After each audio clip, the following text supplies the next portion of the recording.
अब यीशु मसीह के नाम में एक दफ़ा फिर मैं आप सबों को प्रोग्राम मेरी गवाही में खुशामदीद कहता हूँ और खुदावंद का शुक्र करता हूँ आप सबों के लिए और ईमान रखता हूँ कि आप खैरियत से होंगे। सो आइए मेरे साथ किताब मुक़द्दस को खोलिए। पैदाइश की किताब उसका 2 बाब और उसकी 5वीं आयत में आप सबों के लिए तिलावत करना चाहता हूँ। सो किताब खुदा में यूँ लिखा है, और खुदावंद खुदा ने आदम को लेकर बाग अदन में रखा कि उसकी बागबानी और निगहबानी करे। आमीन। मेरे अजीज बहनों और भाइयों, जब हम किताब मुक़द्दस को खोलते हैं तो हम देखते हैं कि खुदा ने कितने ज़बरदस्त तरीके से इस दुनिया को बनाया। आसमान, ज़मीन, शजरात, नबातात, जमादात, सब कुछ खुदा ने बड़ी कुदरत के साथ और बड़ा अच्छा बनाया था। और खुदा ने ये सब कुछ करने के बाद एक बाग बनाया जिसे बाग अदन हम कहते हैं, और उस बाग में उसने आदम और हव्वा को रखा और वहाँ उसने आदम की एक ड्यूटी लगाई, और वो ड्यूटी ये थी कि तू इस बाग की बागबानी और निगहबानी करे। जब हम किताब मुक़द्दस का मुताला करते हैं तो हम देखते हैं कि आदम ने इस बाग की बागबानी बड़े ज़बरदस्त तरीके से की। जो कुछ उसमें दरख्त थे, जो कुछ खुदा ने उसे सौंपा, उसने बड़े ज़बरदस्त तरीके से उसकी बागबानी वो करता रहा। लेकिन एक चीज़ जिसमें आदम चूक गया और उसने मिस्टेक की, वो थी निगहबानी करना। वो बागबानी में इतना मसरूफ़ हो गया कि उसे पता ही नहीं चला कि कब दुश्मन सांप की सूरत में उस बाग में दाखिल हुआ, और दाखिल होकर उसने ना सिर्फ आदम हव्वा बल्कि सारे निज़ाम ज़िंदगी को दरम बरम कर दिया। मेरे अजीज़ बहनों और भाइयों, आज इस पैगाम के वसीला से जो चीज़ मैं आपके सामने रखना चाहता हूँ कि हम जो एक ख़ानदान के लीडर्स हैं, या हम अपने ख़ानदानों में खुदा ने हमें रखा है, तो हमारी भी रिस्पॉन्सिबिलिटी यही है कि हम अपने ख़ानदानों की बागबानी भी करें और उनकी निगहबानी भी करें। हम होता क्या है, हम अक्सर औक़ात अपने ख़ानदान की बागबानी में इतने मसरूफ़ हो जाते हैं, इतने मगन हो जाते हैं कि हम उसकी निगहबानी नहीं कर पाते, और निगहबानी ना करने की वजह से हम इब्लीस को मौका देते हैं कि वो हमारे ख़ानदानों में आए और हमारे ख़ानदानों को तबाह बर्बाद कर जाए।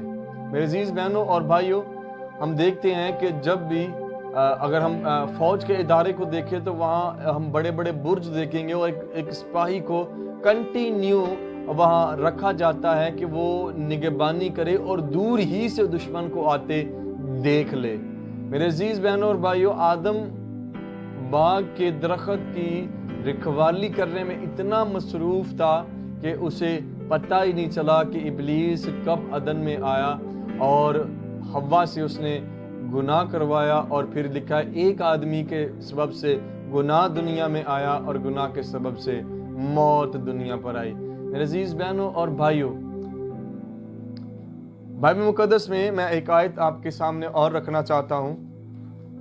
ग़ज़ल व ग़ज़लात की किताब और उसका 2 बाब और उसकी 15वीं आयत में लिखा है, हमारे लिए लोमड़ियों को पकड़ो और उन लोमड़ी बच्चों को जो ताकिस्तान खराब करते हैं, क्योंकि हमारी ताकों में फूल लगे हैं। आमीन। मेरे अजीज़ बहनों और भाइयों, कितना ज़रूरी है कि हम अपने ख़ानदान की बागबानी करें, लेकिन उसकी निगहबानी भी साथ करें। ये कौन है? ये किसने हमारे बच्चों को नशों पर लगा दिया, हमारे बच्चों को बुरी आदत में डाल दिया? हमारे बच्चे कहलाते तो क्रिश्चियन हैं, लेकिन अंदर मसीहियों वाली कोई बात ही नहीं है। इसका रीज़न क्या है? हम पहले खुदा से दूर हुए और बच्चे भी होते होते खुदावन से दूर हो गए। हम सुबह 8 बजे से लेकर शाम 5 बजे तक और ओवर टाइम्स भी करते हैं अपने ख़ानदान की परवरिश के लिए। हम उनकी परवरिश में इस कदर मगन हो जाते हैं कि हम उनकी देखभाल करना भूल जाते हैं। मेरा बेटा, मेरी बेटी किसके साथ मिल रहा है, किसके पास बैठ रहा है, क्योंकि बाइबल में लिखा है कि बुरी सोबत जो है वो अच्छी आदतों को बिगाड़ देती है। कि कब एक कड़वी जड़ हम में फूटी है और उसने सारे ख़ानदान को कड़वा कर दिया है। सो मेरे अजीज़ बहनों और भाइयों, अज़ वक्त ज़रूरी है कि हम बागबानी भी करें, और उससे भी ज़्यादा ज़रूरी है कि निगहबानी भी करें। हम किस तौर पर जा रहे हैं, किस तरफ जा रहे हैं, किससे मिल रहे हैं, कौन हमारे घर में आ रहा है, बच्चे हमारे किसके पास जा रहे हैं, वो कैसी तालीम पा रहे हैं, वो कैसी सोसाइटी में बैठ रहे हैं, क्योंकि सोसाइटी जो है वो आपके किरदार पर उसका बहुत सारा असर होता है। सो मेरे अजीज़ बहनों और भाइयों, इस वीडियो पैगाम के वसीला से जो मैसेज आज मैं आपको देना चाहता हूँ वो ये है कि अपने खानदान का आदम होते हुए, अपने जो आपको खुदा ने घर दिया है, जिसमें खुदा ने आपको रखा है, उसकी बागबानी भी करें और उसकी निगहबानी भी करें, और उन लोमड़ी बच्चों को और उन लोमड़ियों को पकड़े जो चालाकी से आपके खानदान को ख़राब करती हैं। क्योंकि कलाम कहता है कि इब्लीस को मौका ना दो कि वो घरों में आए और ख़ानदानों को बर्बाद करे, क्योंकि वो जब भी जिस खानदान में आता है तबाही बर्बादी करके जाता है। सो कलाम कहता है कि उन लोमड़ियों को और उन लोमड़ी बच्चों को पकड़ो, उनको पकड़ो जो पाकिस्तान को खराब करते हैं।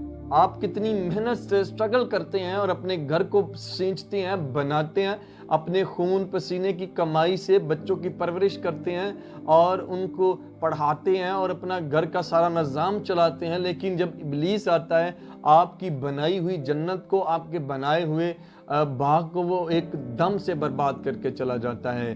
मैं आपको इनकरेज करना चाहता हूं कि आप ज़रूर उनके लिए करें, उनकी बागबानी करें, लेकिन उसके साथ उनकी निगहबानी भी करें, उनकी हिफाजत भी करें, नज़र भी रखें, दूर से दुश्मन के तीरों को भांप लें कि दुश्मन किस हमारा वीक पॉइंट को पकड़ लें अपने को, कौन सा ऐसा वीक पॉइंट है हमारा, कौन सा ऐसा रखना मैंने छोड़ा हुआ है, कौन सा ऐसा इब्लीस को सुराख मिल जाता है जिससे वो मेरे घर में दाखिल होता है और मेरे बच्चों को, मुझे और मेरी रूहानी लाइफ को और मेरी ज़िंदगी को बर्बाद कर सकता है, कर देता है।